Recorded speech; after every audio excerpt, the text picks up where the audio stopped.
Bonjour, mon nom est Caroline Desormiers et le 17 mai dernier, j'étais de passage au Collège Kiuna d'Odanak pour entendre les résultats de recherche qui portaient sur le frein noir en contexte de fabrication de paniers. La vannerie. C'est un art qui est pratiqué depuis des lunes chez les Abénakis.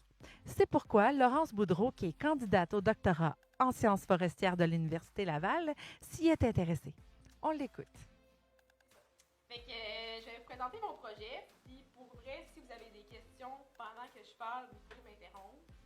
Je veux vraiment comme m'assurer que vous comprenez bien tout ce que je vais dire parce qu'on va comme parler de la structure et de l'anatomie de l'arbre. Euh, donc c'est ça, je vais faire un retour rapide sur le projet, même si tout le monde le connaît quand même assez bien. Je vais juste vous expliquer comment ça s'est déroulé, ça a été quoi l'échantillonnage, c'était quoi les analyses qu'on a faites. Ensuite, expliquer quelques notions générales, disons, sur la structure des arbres feuillus. Ensuite, présenter c'est quoi les critères de qualité qui ont été retenus par rapport à la vannerie, hein, qu'est-ce qui est recherché pour un frêne, pour qu'il soit bon pour la vannerie. Puis ça a été quoi les propriétés plus anatomiques et mécaniques qu'on a associées à ces critères de qualité-là. Puis, avec les analyses qu'on a faites, ça nous a permis de comprendre, dans le fond, c'était quoi les propriétés qui influençaient la qualité du bois. Donc, c'est ce qu'on va voir plus à la fin, c'est plus les résultats de recherche. Puis ensuite, vous présenter la suite du projet. Dans le fond, on va faire d'autres recherches cet été, en partenariat aussi avec Jérôme Lagagnère, qui est également en ligne. Si vous avez des questions pour lui à la fin, on pourra aussi regarder ça plus tard. OK, donc, il y a 2 ans déjà, on a récolté des freins noirs avec Luc et Michel qui n'est pas là aujourd'hui. On en a récolté à Lobinière, l'endroit où ils vont d'habitude, mais il y avait remarqué un déclin dans la qualité des freins noirs, fait qu'on a voulu aussi aller en récolter ailleurs, fait qu'on est allé sur les terres de Domtar. On en a récolté 4 à Lobinière, puis 7 chez Domtar, fait qu'il y avait des baies dans le fond des arbres de différentes qualités. Puis, en récoltant des baies de différentes qualités, le but c'était de savoir, dans le fond, c'est quoi qui distinguait un frein apte d'un frein non apte. Donc, en forêt, les gars ils ont identifié les freins. On a débité des billes de 6 à 8 pieds qui étaient destinées vraiment au battage, qui ont été transportées à Ordanac. Puis, à l'extrémité de chacune de ces baies-là, on a aussi prélevé des petits billons, donc des plus petites billes qui, eux, ont été transportées à l'université. Fait que le but, c'était vraiment d'un côté, analyser la baie à l'étape du battage, mais en même temps, ces mêmes baies-là, les analyser à l'université avec différentes techniques et différentes machines, disons.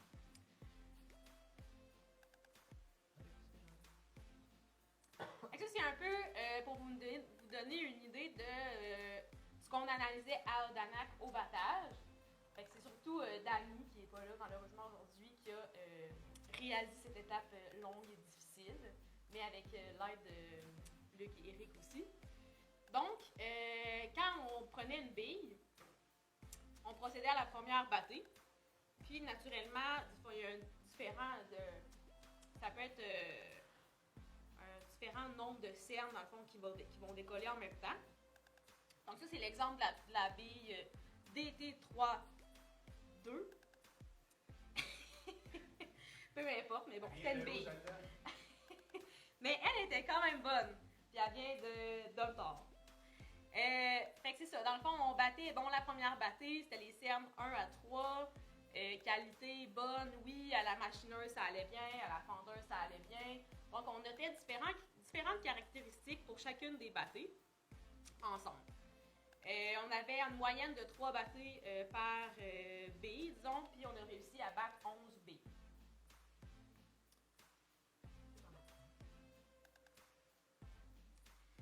Donc, là, je viens de vous présenter un peu la manière dont on a procédé aux analyses liées au battage. Maintenant, je vous explique quelques notions de base sur la structure et l'anatomie de l'arbre pour qu'on puisse ensuite mieux comprendre les analyses qu'on a faites dans les laboratoires. Fait que quand on prend une bille, dans le fond, elle est constituée de différentes couches. On a le cœur au centre, qui est la moelle. Ensuite, on a le duramen et l'aubier qui forment le xylème, donc qui est comme la partie qui va être utilisée pour la vannerie, dans le fond. Il y a une partie qui est vivante, puis une partie qui est morte. Ensuite, on a le cambium, qui est la couche qui permet, dans le fond, de créer les cernes annuelles à chaque année. Donc, c'est des cellules qui vont se diviser à chaque été pour créer une nouvelle couche de bois. Ce qu'on va voir dans la diapo suivante. Puis ensuite, on a l'écorce qui nous intéresse peut-être un petit peu moins dans ce cas-ci. Puis il y a toujours, c'est ça, une couche de bois blanc et une couche de bois foncé, hein, comme vous savez. Mais qui n'a pas toujours la même largeur. As-tu des questions, Luc? Oui, la couche entre l'écorce et le cambium. Le phloème. Phloème? Oui, le phloème, dans le fond, c'est par là que la sève et la... Hein? Un autre mot. Quoi? Un autre mot. Je sais pas s'il y a un autre mot plus commun, tu veux dire? Ouais, ça serait, Laurence, je sais pas si tu m'entends, mais ça serait l'écorce interne. L'écorce interne. C'est aussi simple que ça. Ouais. Ouais, c'est l'écorce interne. Ok, merci. Parfait. On a comme la petite voix. Super, merci. Ouais. OK. Donc, on comprend hein, qu'à chaque année, il y a de la division cellulaire qui fait en sorte qu'il y a des nouvelles cellules qui sont créées qui vont former une nouvelle couche de bois dans la bille, dans la tige en fait. Puis là, chez les feuillus, il y a différentes structures qui sont possibles grâce à la structure, dans la différentes structures de cellules. C'était pas clair, mais bon. Nous, on s'intéresse vraiment aux feuillus à zone poreuse qui se distinguent par le fait que au début de l'année de croissance, au printemps, l'arbre va créer des gros vaisseaux. Puis ensuite va créer un bois final qui est beaucoup plus dense. Fait que c'est pour ça qu'on voit bien hein, dans le frein noir qu'il y a un bois plus poreux puis un bois plus dense au sein d'un seul cerne annuel. Je ne sais pas si vous me suivez. Dans le fond, il y a une alternance entre un bois ici qu'on voit qui est formé de gros vaisseaux puis un bois ici qui est beaucoup plus dense, comparativement, disons, à l'érable qui est un feuillu à port diffus, qui n'a pas vraiment de distinction entre le bois qui est formé au printemps et le bois qui est formé au courant du reste de l'été. Donc, nous, c'est un feuillu à zone poreuse. Je fais en sorte que... Puis, c'est ça. Donc, ici, dans cette image-là, qui est une image très, très, très rapprochée, dans le fond, du bois de frein noir, que ici, on a la zone de bois initiale, qui est formée de gros vaisseaux, qui a à peu près toujours la même largeur à chaque été, peu importe les conditions de croissance, le climat. C'est dans sa génétique, dans le fond, cette couche-là va toujours être de la même largeur. Tandis que la couche de bois finale, elle, comme on peut voir ici, hein, des fois, elle peut être beaucoup plus large, puis des fois, elle peut être beaucoup plus mince. Puis ça, c'est influencé par plusieurs choses, dont le climat, par exemple. S'il y a un été qui est super chaud, il y a de la pluie, l'arbre, il va bien croître, il va avoir le temps de se développer, il va produire un cerne qui est beaucoup, beaucoup plus large. Tandis que si c'est un été froid, sec, puis qu'il ne peut pas croître, ben dans le fond, le cerne va être beaucoup plus mince. Donc ça, c'est quelque chose de très important pour la vannerie aussi, comme vous savez, parce que ben, des fois, c'est mieux quand c'est large ou mince, mais ça, on va voir ça plus tard. Tu veux changer encore? Même mes animations ne marchent pas. Il marche pour le moment. Ah ouais? Ok, bon, c'est pas grave. J'avais comme des petites animations, mais c'est pas grave. Fait que quand on procède au battage, ben, en donnant des coups sur la bille de frein avec le dos de la hache, ça fait en sorte que cette couche-là de bois initial qui est beaucoup moins dense, hein, qui est formée de... Oups! Qui est formée comme de gros vaisseaux vides, dans le fond, ben, elle va se briser. Vous voyez la petite ligne jaune. Puis ce qui va rester, ce qui va être utilisé dans le fond pour former les éclisses, c'est la couche de bois finale qui est beaucoup plus dense, qui est formée de petites cellules comme super serrées les unes contre les autres. Ça, c'est des photos que tu as prises toi. Ouais, c'est ça. Ça, c'est une photo comme que j'ai prise au laboratoire avec un gros télescope. Puis ça, c'est des choses qui étaient déjà documentées dans le passé, dans le fond, qui étaient déjà comprises. Fait que c'est comme pas nécessairement, mon projet ne portait pas nécessairement là-dessus, mais je voulais quand même expliquer ça parce que je trouvais ça intéressant pour comprendre la suite du projet puis où on s'en va avec ça. L'image qu'on a là, dans le fond, c'est une coupe tranchée de la latte Ouais. horizontale. Euh, Comme ça, on check la bille de face, vraiment comme Ouais, là. ouais, c'est ça, exactement. Tu sais, dans le fond, comme ça correspondrait à... Ouais, c'est ça. Dans le fond, c'est comme la bille, puis là, tu viendrais te battre dessus de même. OK. Ouais, c'est ça. Exact. Fait que ça vient comme se compresser, tu sais, le bois initial qui est comme super poreux avec des gros trous dedans, dans le fond, fait que ça se brise, puis c'est ça. La seule couche qui reste, c'est la couche vraiment dense qui a été produite plus tard dans le temps. C'est pour ça que ça décolle. Ouais, c'est ça. C'est pour ça qu'on est capable de le décoller aussi, puis que, ben, c'est ça. On peut la décoller quand même facilement, parce qu'il y a une alternance entre du bois vraiment pas dense, puis du bois super dense. Donc, les critères de qualité et les propriétés du bois. Nous, c'est vraiment plus là-dessus qu'on a travaillé. Je peux changer de gaz. Donc, avec les batteurs, ben, on a été en mesure de déterminer c'est quoi les caractéristiques qui sont recherchées dans une bille de freine, si on veut être capable de produire des éclisses de qualité. Fait que, ce que les gens ils semblaient regarder, c'était c'est quoi la largeur des cercles annuels. Ce qu'on est capable quand même de voir à l'œil nu là, quand on regarde une bille. L'humidité puis la fraîcheur aussi de la bille. La couleur du bois, comme j'ai dit tantôt, ben, puis comme vous le savez sûrement, ben, le bois blanc est préféré au bois plus foncé. La flexibilité des éclisses aussi. Puis la capacité à être séparée avec la fondeuse après en éclisse plus mince. Parce que des fois, la fondeuse, ben, le bois va se déchirer, il va y avoir des bosses, des tensions, ce qui fait en sorte que ça va être, là, toutes les éclisses vont être scrapées en quelque sorte.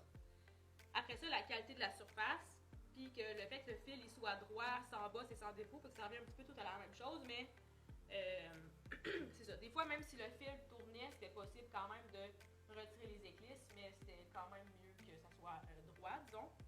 Donc, tout ça ensemble a fait en sorte qu'on a décidé de faire 2 types de tests au laboratoire. D'abord, le test de flexion, qui nous a permis de calculer le module d'élasticité puis le module de rupture du bois. Donc, on va commencer avec celui-là ici. Regarde, tu peux changer. Donc, ici, c'est des images qui expliquent très bien le processus, mais dans le fond, ce qu'on voulait savoir, c'était c'est quoi la capacité du bois de plier sans casser. Parce que c'est un peu ça la vannerie, dans le fond, un coup que les éclisses sont retirées de la bille, bien, on veut pouvoir les travailler, les manipuler, les plier sans qu'elles cassent pour qu'elles demeurent belles et qu'elles soient super flexibles. Fait que ce test-là, c'était un peu le but. Puis c'est ça le MOE. Puis le MOR, ben, c'est la rupture, le module de rupture, dans le fond. Donc, ce qu'on est allé faire, c'est que à partir des billons qu'on avait prélevés là, au bout des billes, comme j'ai montré au tout début de la présentation, ben, on a fait une planche, puis on est venu extraire des baguettes de l'écorce jusqu'à la moelle, qui correspondaient à des couches de batté. Puis ces baguettes-là, on est venu le poser dans la machine, je ne me rappelle plus comment ça s'appelle, mais c'est pas important. Dans le fond, on vient déposer la baguette comme ça ici à l'horizontale. Elle va être soutenue aux 2 extrémités, puis il y a un poids qui va être appliqué au centre de la baguette, très tranquillement. Ça prenait comme 10 minutes à peu près à faire ce test-là pour le frein, parce que c'est un arbre qui est super résistant à la rupture, donc il peut être beaucoup plié sans qu'il casse. Puis c'est ça, dans le fond, on attendait de voir jusqu'à quel poids est-ce qu'on pouvait appliquer sur la baguette jusqu'à temps qu'elle casse, dans le fond. Donc, plus le MOE est faible et plus le MOR est élevé, plus le bois a une capacité de plier sans casser. Donc ça, c'est un des tests qu'on a réalisé. Ensuite de ça, on a voulu aussi faire les tests de densitométrie pour faire ressortir le profil de densité du bois.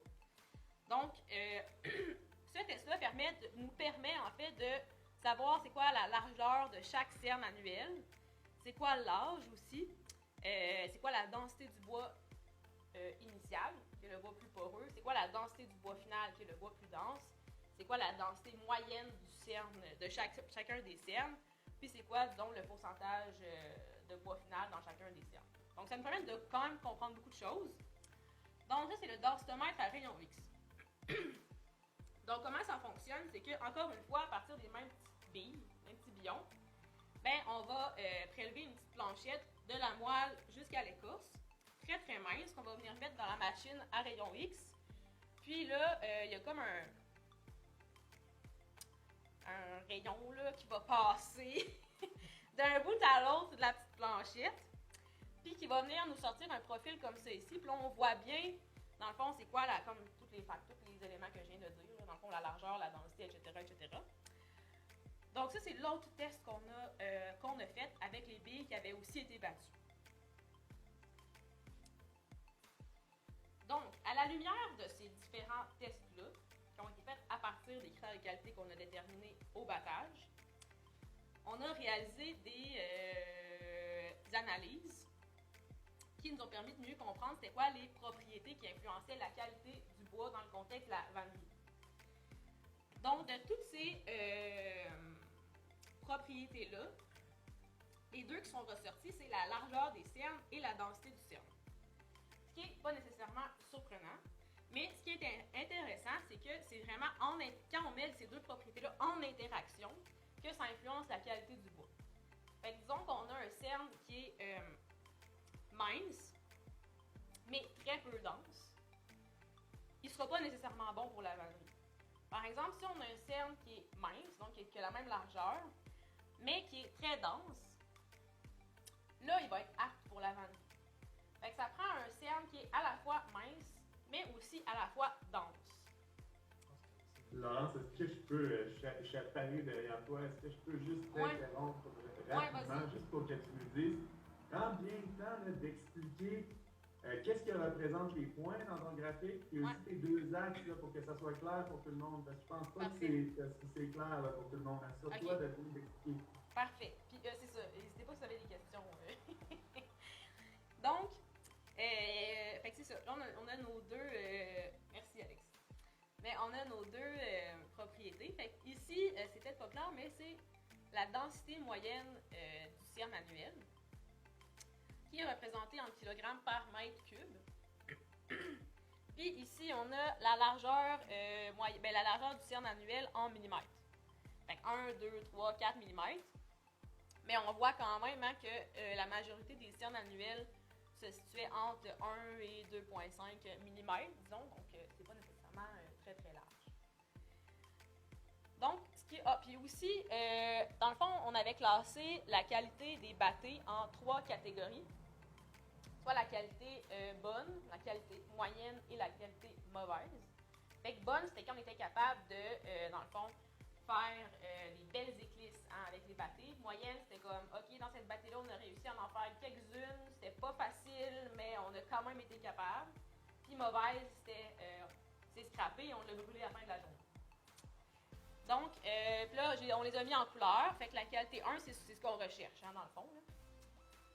Puis on peut voir ici qu'ils sont quand même centralisés, disons, dans cette partie que j'ai encerclée. Donc, comme j'expliquais, qui correspond à des cernes qui sont quand même assez minces, mais aussi assez denses. Est-ce que vous me suivez? Parfait. Donc, ici, c'est pour visualiser un petit peu là, le type de bois qu'on recherche, c'est-à-dire donc mince et dense. Puis, ici, c'est comme dommage là, parce que j'ai pas la bonne image, mais ces deux photos-là appartiennent à la même baie. À quoi ils proviennent de la même baie. Parce que, comme vous savez, les propriétés du bois sont très, très, très variables. Hein? Puis, dans une même baie, comme j'ai montré au début, là, quand on battait avec Dani, ben, des fois, il y avait des sections qui étaient belles, des sections de la baie de laquelle on pouvait retirer des belles éclisses, mais d'autres sections après où c'était impossible de retirer des belles éclisses. Donc là, ici, cette baie-là, la première section du bois, elle était bonne, on avait pu l'utiliser pour faire les éclisses, tandis que une section un petit peu plus basse, je crois que c'est la troisième battée, ben là, les cernes étaient beaucoup trop larges, puis il n'y avait rien à faire.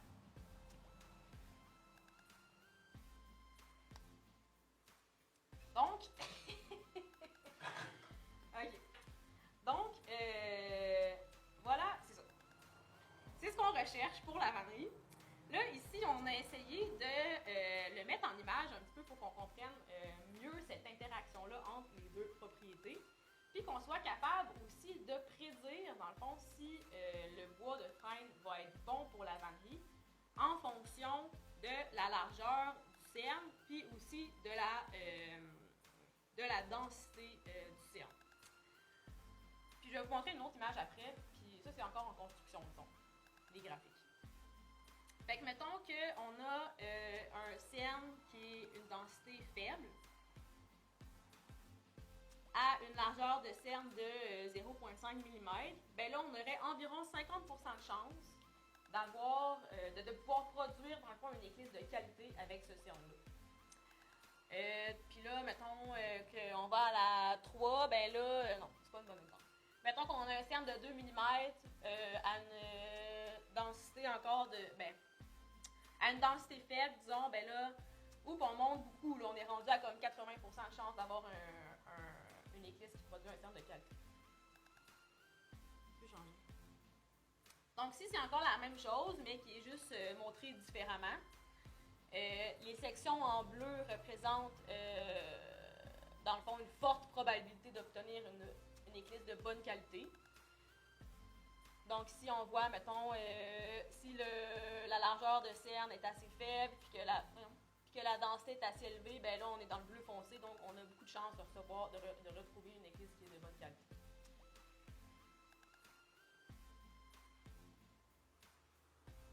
Mais là, ce qui est intéressant, dans le fond, c'est que, d'où l'importance de mes explications du début de la présentation, pour avoir un cerne de bonne qualité, il faut que les cernes soient minces et denses. Mais comme j'ai expliqué au début, la couche de bois initiale a à peu près toujours la même largeur, tandis que la couche de bois finale, elle va changer en fonction de différents facteurs. Mais là, quand on voit les cernes qui sont... Les cernes minces, dans le fond, sont constituées en grande partie de bois initial, qui est très peu dense. Donc, disons qu'il est formé de 50% de bois initial et de 50% de bois final, bien, ça veut dire que 50% de la largeur du cerne qui est constitué de bois peu dense. Ça, c'est pour les cernes minces. Puis disons qu'on prend le cerne large ici, bien là, la proportion de bois final va être beaucoup plus élevée. Donc, il y a une grande partie du cerne qui va être constituée de bois très dense. Donc, comment est-ce possible qu'un cerne mince soit très dense? Donc, ça, on ne comprend pas exactement encore pourquoi. C'est comme la science du bois, on a encore plein de choses à apprendre. Mais, en tout cas, ce qu'on sait pour la vanille, c'est pas que ce soit mince et dense. Mais on ne comprend pas pourquoi ça peut être mince et très dense.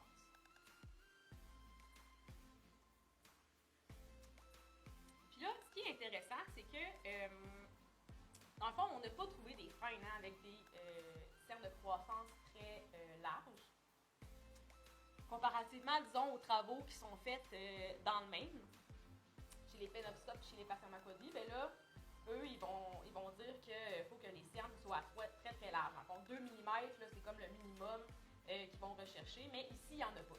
Fait qu'on ne le sait pas, dans le fond. S'il y en avait des plus larges, peut-être que ça serait bon aussi, mais il n'y en a pas. Mais là, ce qui est intéressant, c'est de voir aussi comment est-ce que, disons, 3 régions, mettons qu'on prend le Ndakina, Odanak, Wabinak, le Maine avec les Penobscot, puis les Micmacs plus à l'est. Les freins qu'on va retrouver dans ces 3 régions-là sont probablement très différents, étant donné que les conditions de croissance sont également différentes. Comme ici, on est beaucoup plus au nord, les freins vont avoir des cernes assez minces et assez denses. Parce que plus on va être au nord de l'aire de répartition de l'espèce, plus les cernes vont être denses de manière générale. Puis ici, on est assez au nord de l'aire de répartition. Chez les Penobscot, les freins vont avoir des anneaux de croissance beaucoup plus larges. Puis celui-là, ici, là, on voit la section de bois blanc est comme quand même assez grande aussi comparativement à ceux qu'on a trouvés en tout cas ensemble. Puis les techniques de battage vont être différentes. Ici, on voit que le frein a été battu tout le tour en même temps. Ce qui ne se fait pas vraiment ici à ce que je sache. Puis, quand on était allé, je m'en rappelle que Charlotte était comme abasourdie par le fait que les techniques étaient donc bien différentes. Mais on réalise que le bois aussi est différent. Puis, chez les Micmacs, c'est un peu la même chose. Je connais pas très bien les propriétés du bois là-bas, mais les techniques de battage sont différentes. Je sais pas si vous avez déjà vu des vidéos comme du battage Micmac, là, mais il y a comme des machines qui vont venir frapper sur des sections de bois de frein pour faire décoller les sciences. C'est vraiment différent. Donc, c'est quand même assez fascinant de voir toutes les différences de propriétés du bois puis les différentes techniques aussi qui sont liées à ça. Mais ce que j'ai l'impression, c'est que, dans le fond, les freins qui sont disponibles ici, ben, les gens ont comme un peu trouvé des manières, des techniques de travailler ce bois-là, peu importe ses propriétés, dans le fond. Changer de plan. Puis là, ce qui est intéressant aussi, c'est que là, en ce moment, les propriétés du bois sont beaucoup influencées par le climat, les événements climatiques, la sécheresse, la chaleur, la durée aussi du temps, la durée de l'été, bon, des facteurs comme ça. Mais là, on sait que, donc ça c'est une carte, dans le fond, des changements climatiques de l'Estrie. Ici, vous avez Sherbrooke, c'est comme toute la même carte. Puis ça, c'est, ouais, j'aurais dû dire, là, mais dans le fond, ça c'est une carte qui a été produite dans le cadre de Sylvain 21, un gros projet dans lequel je suis, je vais vous en parler un peu plus tard. Mais dans le fond, c'est ça, on sait hein, que sur le Ndakina, le climat devrait se réchauffer de manière générale, mais qu'il ne devrait pas avoir nécessairement plus de précipitations. Donc si le climat se réchauffe et qu'il n'y a pas nécessairement plus d'eau, ça va probablement faire un climat qui est un peu plus sec. Donc ça va modifier en quelque sorte les propriétés du frein. C'est quelque chose qu'on va essayer de voir prochainement dans les prochaines étapes du projet. Donc, la suite,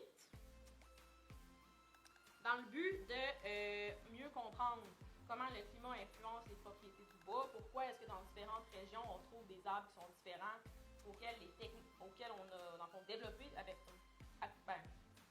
en tout cas, qui sont associés à des techniques de vannerie différentes aussi. On va faire de l'échantillonnage, encore une fois, sur le Ndakina, dans le Maine, puis au Nouveau-Brunswick. Puis, dans le fond, en associant... OK, je recommence. On va faire de l'échantillonnage dans ces 3 régions-là. Puis, maintenant qu'on sait que pour qu'un frein soit bon pour la vannerie, il doit avoir des cernes qui sont minces et denses, bien là, on va être capable d'aller identifier en forêt les freins qui sont aptes sans avoir à les abattre. Dans le fond, en prenant une carotte dans un frein, on va être capable, juste en regardant la carotte ou en la passant dans une machine, de savoir quelle année de croissance a été bonne, quelle n'a pas été bonne. Donc, on va prendre les carottes dans les arbres. Avec Jérôme Lagagnère qui est présent aussi aujourd'hui, dans le fond, son équipe, à lui, va prendre des données de sol, des carottes dans le sol. Puis, on va aussi prendre en considération les données climatiques. Donc, dans le fond, tu sais, la durée de la saison de croissance, les précipitations, les sécheresses, la température, etc., etc. Ce qui va nous permettre, tout ça ensemble, de mieux comprendre, de un, dans quelles conditions est-ce que les freins aptes croient pour la vannerie, puis de cibler aussi des sites potentiels qui pourraient faire pousser des freins qui puissent être bons pour la vannerie, puis aussi en sachant préalablement sur une baie de roue quelle partie du bois a une largeur et une densité de cerne adéquate, ben on va être capable de prédire à l'avance, avant de l'amener la baie à l'étape du battage, quelle section du bois va pouvoir être battue, si ça va être facile, puis comment est-ce qu'on va pouvoir le travailler. Donc, c'est tous des éléments, dans le fond, qu'on va analyser, puis qui ont ces objectifs-là. C'est ça. Dans le fond, je peux les redire, là, dans le fond, c'est ça. Cibler les freins qui sont aptes en forêt, juste à partir de la carotte. Anticiper la capacité d'une baie à être battue, comme j'ai dit, donc c'est un peu faciliter, dans le fond, l'étape du battage. Cibler les sites qui sont aptes, comme par exemple, le Beto a fait l'inventaire de freins, puis il y avait plusieurs sites dans lesquels on pouvait retrouver des freins qui étaient encore trop jeunes, mettons, pour être récoltés pour la vannerie. Mais là, en sachant dans quel type de sol, c'est quoi les propriétés, blablabla, qu'on recherche, ben là, on sera peut-être en mesure de choisir c'est quoi les sites qui valent vraiment la peine d'être protégés, puis qui seraient en mesure de produire là, des freins plus tard, plus gros, qui soient bons pour la vannerie. Puis, finalement, prévoir un peu l'effet des changements climatiques sur les freins noirs. Donc, si on sait, OK, ben là, ça va se réchauffer, ça va être plus sec, De quelle manière est-ce que les propriétés vont changer? OK, qu'est-ce qu'on peut faire pour s'adapter par rapport à ça? Est-ce qu'il y a des mesures qui peuvent être mises en place aussi au niveau sylvicole, mettons, au niveau du contrôle de l'arbre qui puisse faire en sorte qu'il continue à avoir des propriétés qui sont aptes pour la vente. Donc, voilà. Mon nom est Laurence Boudreau.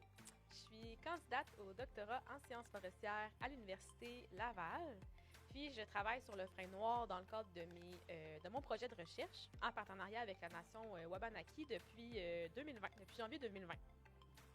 Oui, en fait, c'est la nation elle-même, donc le Grand Conseil de la nation Wabanaki et plus précisément le bureau du NDACNA, qui ont approché l'Université Laval. Ils ont approché en fait le centre de recherche sur les matériaux renouvelables de l'Université Laval pour entamer un projet de recherche sur le frein noir parce qu'ils avaient eu vent en fait des inquiétudes des membres de la nation face aux différents enjeux qui touchent le frein noir, comme par exemple la grille du frein, puis les changements globaux, puis aussi le fait que les membres de la nation n'ont pas accès à beaucoup de freins noirs parce qu'ils n'ont pas accès à beaucoup de territoires. Donc, le projet est vraiment venu de la nation et de ses préoccupations concernant le frein noir. Oui, dans le fond, le frein noir fait partie de l'histoire et de l'identité des membres de la nation depuis toujours. Ça a été un moteur économique pour la nation. Puis encore aujourd'hui, ils entretiennent un lien sacré avec cette espèce-là. Puis le frein noir, en fait, est nécessaire à la vannerie traditionnelle. Puis la vannerie, ça consiste en le fait de tresser des fibres végétales en panier. Donc la vannerie, ça peut être fait avec différents matériaux. Ça peut être fait avec différents types de, comme du foin d'odeur, par exemple, ou des branches d'arbres qui sont souples. Mais ici, on parle vraiment de la vannerie qui est faite à partir du bois de frein noir. Donc, le frein noir va être travaillé manuellement pour en retirer des lanières, des lamelles qui sont très, très minces, puis qui vont pouvoir ensuite être tressées en panier, qui vont être de différentes formes, qui vont avoir différentes fonctions, de différentes qualités aussi. Hein. Il y a des paniers qui sont destinés plutôt au transport de matériel, au transport de nourriture, d'autres paniers qui vont être plutôt décoratifs puis très, très, très fancy, disons. Dans le fond, la vannerie consiste en différentes étapes. C'est pas juste le tressage des paniers pour la nation Wabanaki. Donc, il va d'abord falloir aller en forêt, sélectionner un frein selon des critères de qualité assez précis. Ensuite, il va falloir battre la bille de frein. Donc, c'est le principe de venir taper là, à répétition sur la bille avec le dos d'une hache pour faire décoller les cernes annuelles. Puis ensuite, ces cernes annuelles-là vont être transformées en éclisses minces, comme j'ai dit précédemment. Puis, c'est les éclisses qui vont être tressées en panier. Donc, le tressage des éclisses va être fait par les femmes de la nation, tandis que les deux premières étapes, c'est-à-dire la sélection, la récolte et le battage du bois, va être fait par les hommes de la nation. C'est une bonne question à laquelle j'ai un petit peu de difficulté de répondre en ce moment. On travaille fort là-dessus. C'est sûr qu'il y a différents enjeux. Hein. La grille du frein, ça affecte beaucoup les populations de frênes partout sur le territoire. Donc là, ça va être les bureaux environnement et terre qui font des recherches là-dessus en ce moment, essayer de cibler sur le territoire les endroits où il y a déjà de la grille. Puis la manière dont il affecte les frênes aussi. Nous, ce qu'on va essayer de faire plutôt, c'est de cibler des sites où on pourrait en replanter, des sites qui seraient propices, disons, à la croissance des frênes qui seraient bons pour la vannerie, parce que les frênes noirs sont utilisés pour la vannerie, mais c'est important de savoir que c'est pas tous les frênes qui sont bons pour la vannerie. Oui. Il y a des frênes qui vont être, disons, il faut que les frênes soient en très bonne santé, qu'il y ait un diamètre, une grosseur quelconque, qui soit bien garni au niveau du feuillage, qui pousse dans des milieux humides, etc. Donc, c'est assez complexe de trouver un frêne qui soit bon pour la vannerie. Puis, une fois qu'on commence le battage, donc à décoller les cernes annuelles pour créer des éclisses fines et minces, bien, on se rend compte des fois qu'il y a certaines éclisses qui sont bonnes, d'autres qui ne sont pas bonnes. Donc, c'est très, très, très complexe d'arriver à transformer la bille en panier, disons. Donc, on essaie de mieux comprendre pourquoi certains freins sont bons et d'autres non, et dans quelles conditions, dans quel type de sol, dans quel climat est propice à faire croître un frein qui va être bon pour la vannerie. Donc, si on sait dans quel milieu il pousse, ben là, peut-être qu'on va être capable de cibler des endroits sur le territoire pour pouvoir en replanter. Mais à suivre. Ben, c'est sûr que les freins noirs sont très, très, très sensibles à la grille, hein, parce que c'est des arbres qui sont sensibles, qui sont dans les milieux humides, ils sont assez sensibles aux fluctuations du climat, du niveau de l'eau, etc. Donc, c'est sûr qu'ils vont être affectés par la grille, mais je pense qu'on peut... puis les études ne sont pas positives par rapport à ça, je pense que c'est important de le dire, mais je crois que les gens ici restent quand même optimistes par rapport à la situation, on n'a pas trop le choix, en quelque sorte. Hein, on fait des recherches, on travaille fort là-dessus, les gens sont proactifs. Je veux dire, je pense qu'on peut croire qu'il y a certains freins qui vont résister à la grille, puis qu'il y en aura peut-être moins pendant un certain temps, mais qu'éventuellement, ceux qui ont résisté vont être en mesure de s'adapter, puis de libérer leurs semences pour que d'autres freins puissent reprendre et se régénérer. C'est ce qu'on espère, mais bon, c'est dur à dire. Hein? Il y aura des pièges qui vont être posés cet été dans les peuplements pour récolter les agrilles. Des traitements aussi peuvent être appliqués sur les freins pour pas qu'ils meurent, etc. Il y avait déjà eu des plantations de saule à Odanak dans le passé. Je ne me rappelle plus en quelle année exactement, mais ça n'avait pas fonctionné. Puis, oui, je crois qu'il y aurait potentiellement des espèces qui pourraient être transformées en panier aussi, hein, qui pourraient avoir un bois qui est assez flexible, assez facile à travailler. Mais il ne faut pas oublier que le frêne, c'est pas juste un panier, c'est aussi une partie intégrante, disons, de l'identité de la nation. Puis les gens, ils veulent entretenir ce lien-là. Ils veulent pas le remplacer par une autre espèce, parce qu'une autre espèce, c'est pas pareil. Je veux dire, elle fait pas partie autant de l'histoire et de la spiritualité de la nation. Donc là, on est vraiment au point de se concentrer encore sur le frêne, se rattacher à cette espèce-là. Mais éventuellement, oui, ça pourrait être remplacé par une autre espèce, mais elle ne serait jamais d'une aussi bonne qualité, ça c'est sûr et certain, parce que le frêne est vraiment exceptionnel en ce qui a trait à sa flexibilité, à sa malléabilité, à sa capacité à être plié aussi, et à être transformé en panier, donc voilà. Ah, ben merci beaucoup, Laurence, pour l'étude, puis moi, ça me laisse avec une lueur d'espoir. Merci beaucoup. OK, merci. J'ai aussi voulu savoir ce que représentait le frêne et la vannerie chez quelques Abénaquis présents. Culture. Ben, le frêne, en fait, ça a toujours été dans ma famille. Je fais partie de la famille Nolette. Fait on fait des paniers de frêne depuis des générations et des générations. Ma grand-mère en faisait, toutes ses sœurs en font. Puis encore aujourd'hui, j'ai des paniers de ma grand-mère. Ce frêne-là, dans le fond, représente ma nation, me représente moi. T'sais, selon les légendes, on part du frêne nous-mêmes. On est fait à partir de frêne. On est comme en quelque sorte du bois. C'est intéressant, Isaac. Est-ce que tu voudrais nous en dire un peu plus sur cette légende?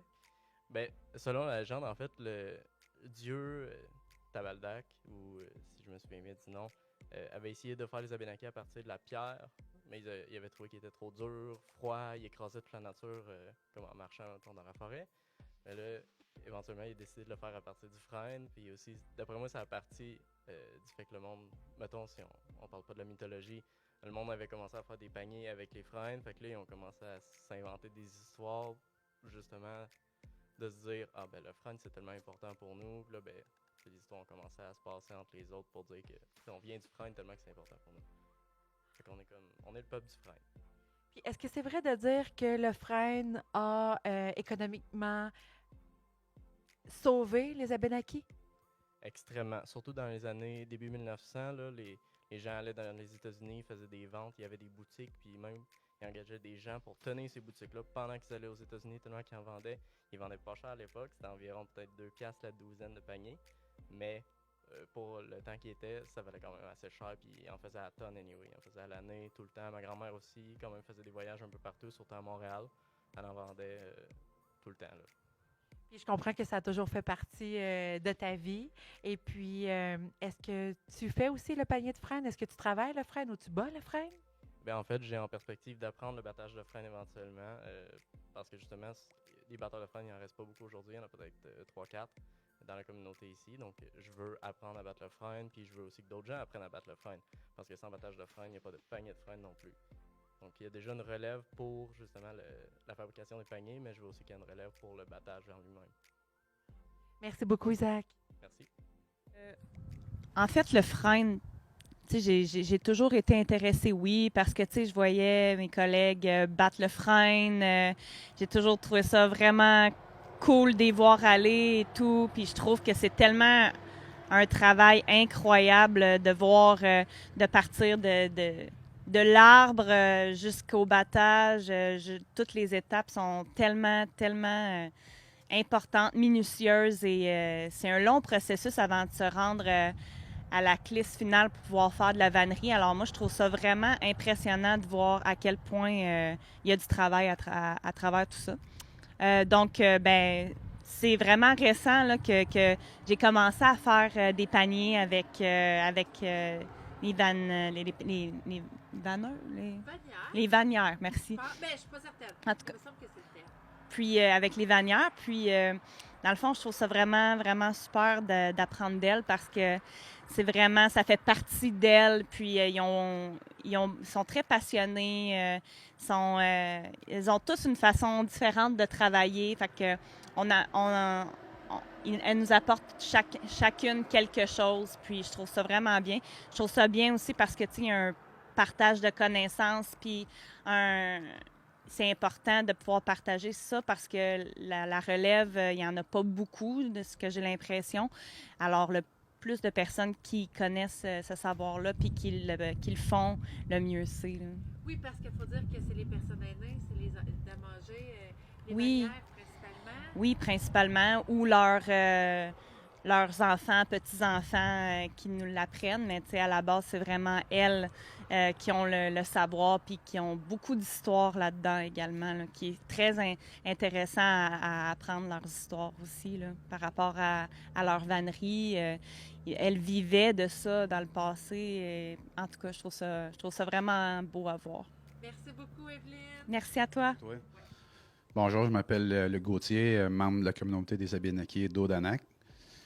Moi, je suis batteur de frêne ici au Danak. J'ai commencé en 2009 ma petite formation personnelle avec les autres batteurs de frêne à l'époque, je vais dire, parce qu'il y en a déjà plusieurs qui battent plus aujourd'hui.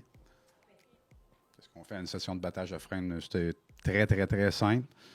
Dans le fond, c'est tout simplement un bio de frêne noir qui est couché à plate. Deux personnes avec des haches qui vont taper sur le bio pour faire décoller les années de croissance. C'est assez simple. Puis après ça, les étapes, c'est de séparer les années de croissance, les éclisses, séparer ça, fendre ça pour que ça donne un beau produit fini pour les vannières. Quand je fais des ateliers de battage de frêne, c'est surtout axé sur, pour moi, mon point de vue à moi, que je dis aux gens quand je rencontre les gens, c'est surtout axé sur le partage, sur sur l'échange de partage. C'est pas nécessairement de connaissances, mais d'un peu, comment je pourrais dire? Ouais, tu sais, il y a beaucoup d'intérêt quand les gens voient une séance de battage de frêne. Les gens arrêtent ce qu'ils font, ils écoutent, puis ils se rapprochent de nous autres, puis c'est toujours la même question. Tu sais, qu'est-ce que vous faites? C'est quelle sorte de bois? C'est donc intéressant. Le monde, ils sont captivés par ça. Puis partout où je vais, peu importe l'âge, peu importe l'endroit, il y a beaucoup d'intérêt des gens, puis il y a beaucoup de curiosité surtout. Puis j'aime beaucoup répondre aux questions, justement pour partager mon expérience, puis leur faire apprendre des nouvelles techniques qu'ils n'ont jamais vues avant. Oui, c'est la matière première qui est un produit, pour nous autres, c'est un produit fini qui s'en va aux vannières, puis les autres, ils travaillent de leur façon, de leur manière, qu'est-ce qu'ils veulent comme taille de frêne après. Là. Un petit peu de relève, il y a des... le Grand Conseil, les conseils de bande et le Grand Conseil de la Nation avec le bureau d'une DAKINA qu'on appelle.